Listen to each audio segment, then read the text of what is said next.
Aspire Academy in Doha, Qatar, opened its doors to educate and develop young Qatari athletes.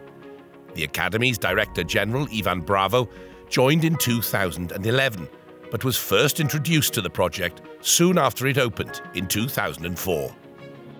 I just found this massive structure in Doha, and they said, look, this is the new project of the country to try to build really a reference in the world in terms of youth athlete development and football development. It looked so impressive. You could tell that they really wanted to do something unique and something special and something that would really capture the imagination of not only Qatar but the rest of the world. What I knew is that something special was going to happen.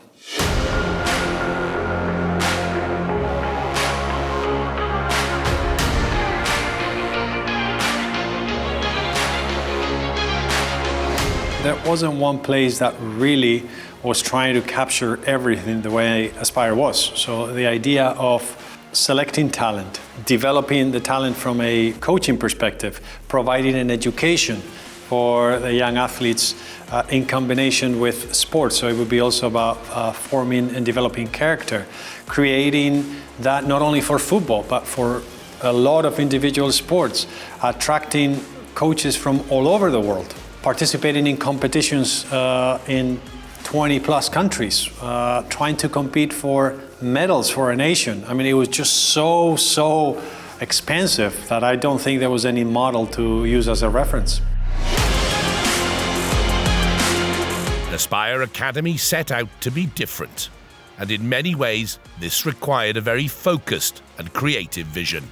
The big moment where that envelope opened up and Qatar was chosen as the hosting nation, I think what it sure provided was a tangible target that said, look, we have now this to work towards, in addition to trying to participate in Olympics and competing in Junior World Championships and providing players for the Qatar Stars League.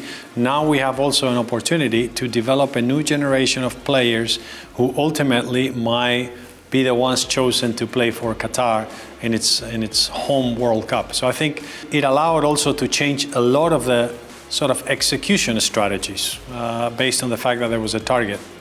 And I think, you know, the big question also at the time was, well, okay, now we have a long period to try to execute this.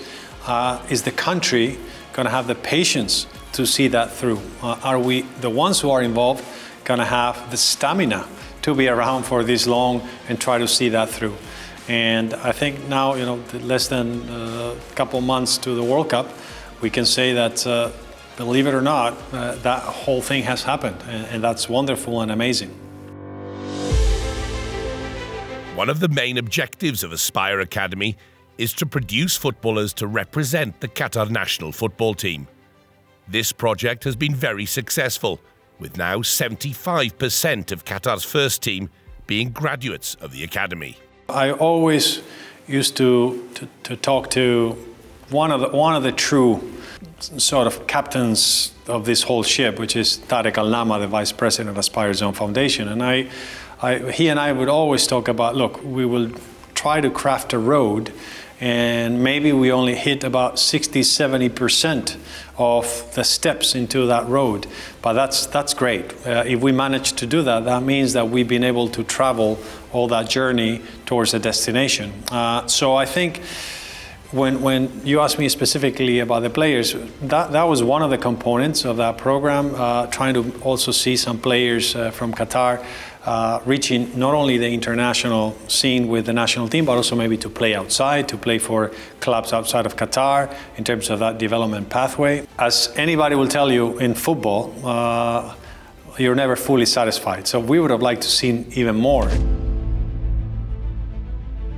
Ívan براڤو strongly believes that there are three clearly identifiable factors that have helped accelerate the success of Aspire Academy. I'll start from the top. One is truly the blessing from His Highness to Sheikh Hamad to Tariq Al-Nama. So the blessing of the people to say, go for it. So I think without that, you just don't take two steps. So that's number one. Number two, I would say is within that idea of saying go for it and supporting decisions and sticking out to decisions in moments of when doubt could arise. That second one would be the figure of Felix Sanchez. Felix Sanchez, a coach who has earned his strides going through the age groups and has been with a generation of players since they were young adults until they become sort of the torch bearers for the country and the ones that have provided the success for the national team. So his figure, I think, is fundamental. And I think the third one has to do with what has happened in terms of the Aspire coaching philosophy, methodology in training, development of the players through the age groups. I think those three elements together are probably the key pillars of what has happened. Two key achievements for Aspire Academy's footballers was claiming the Under-19 AFC title in 2014, and in 2019, the senior team became the champions of Asia.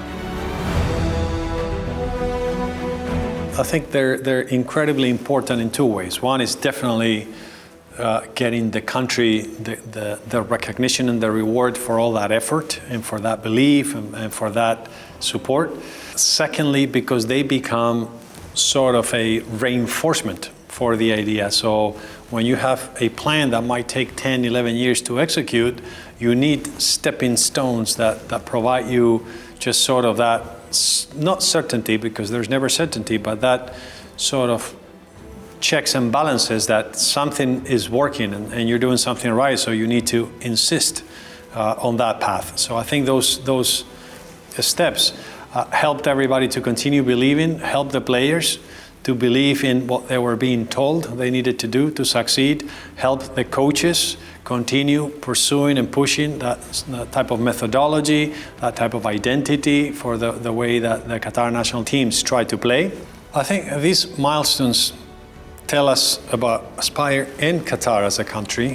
One is something that was a vision and was built with a purpose, was on target. So you can actually dream something, and then if a lot of people put in a lot of passion, dedication, and quality in their work, that might happen. And I think in this case, that's what this was proven.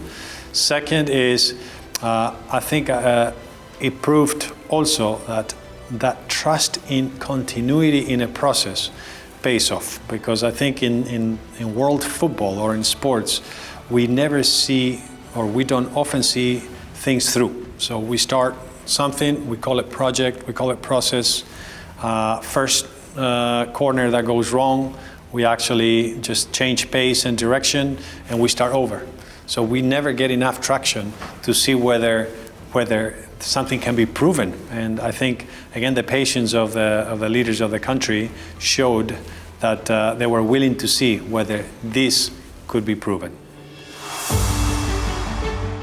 All eyes will be on Qatar's national football team as they play host in the FIFA World Cup Qatar 2022.